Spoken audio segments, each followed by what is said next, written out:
So in my first videos, I talked about Nikola Tesla's 369 and a device I was building and how a little bit of imagination with this starts to look like us.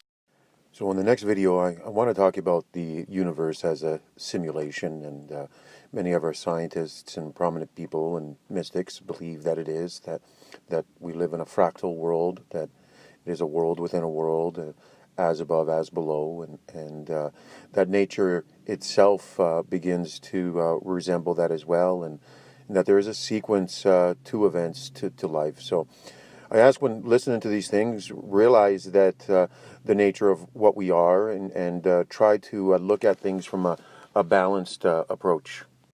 So I think to start, to try to understand the laws of the universe, you have to try to understand perpetual motion, and the idea that the universe itself is always in motion itself, but it too has a start, and it too will have an end. So the idea of forever is really never. And but there is a trying to understand ourselves and an efficiency that happens with this universe.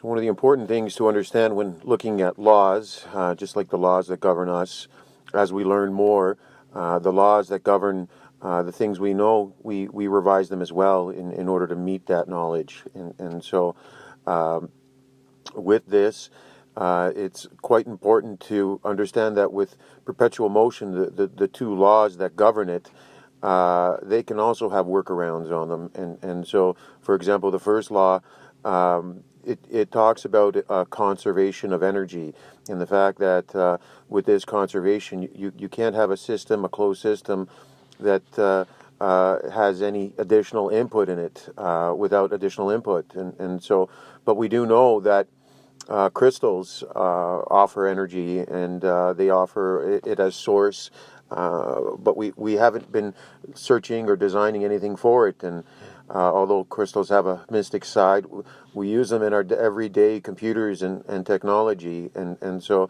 the theory I have does really try to take advantage as crystals as source. So in addition to the crystals as source, the input within each of these individual cells would be the sound. And as we know, speakers are just magnets with wires wrapped around them, and a diaphragm. Well, in this case, the cells themselves act as a diaphragm, and the frequency and sound of that crystal is found, and it is vibrated through it. And just like within us ourselves, music brings life, and so does the energy within this. So the other law that perpetual motion machines have difficulties with is that of a transfer of heat. Heat needs to transfer from one side to another through a cause and effect, and these cells with 3 electrodes do provide that, where we have an interior and exterior reaction, where we have 2 tanks, but the cells themselves are limited to the copper potential, and so that voltage is split between the cells.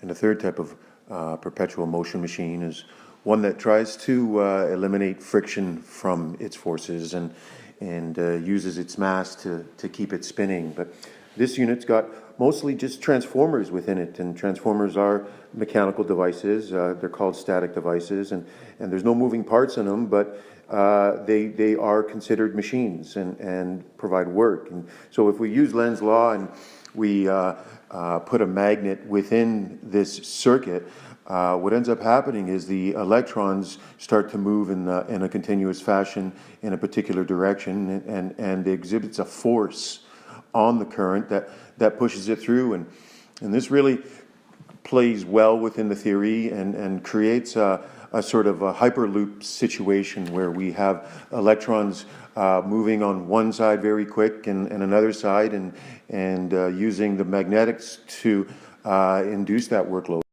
And since electricity is simply a matter of moving electrons, each of the individual cells act like explosives, and the crystal being the dynamite, and the music being the fuse, with the heat being the flame. And so as every cell is connected to another cell, it forms multiple highways, circuits for electrons to travel, and ends up clearing up a lot of congestion and makes all the electrons flow in a particular manner. But where I'm hitting my issues now is trying to figure out both the directions of the electrons themselves and to know whether this is actually something or not. So the next step is to figure out if this is even possible. And so while I'm just a regular guy, and there's probably a lot of engineers and physicists out there that might have an opinion, and I'm sure there's also a lot of trolls out there on the internet.